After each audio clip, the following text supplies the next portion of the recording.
سبح اسم ربك الأعلى الذي خلق فسوى والذي قدر فهدى والذي أخرج المرعى فجعله غثاء أحوى سنقرئك فلا تنسى إلا ما شاء الله إنه يعلم الجهر وما يخفى ونيسرك لليسرى فذكر إن نفعت الذكرى سيذكر من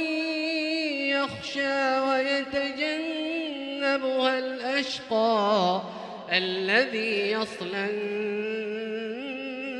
النار الكبرى ثم لا يموت فيها ولا يحيا قد أفلح من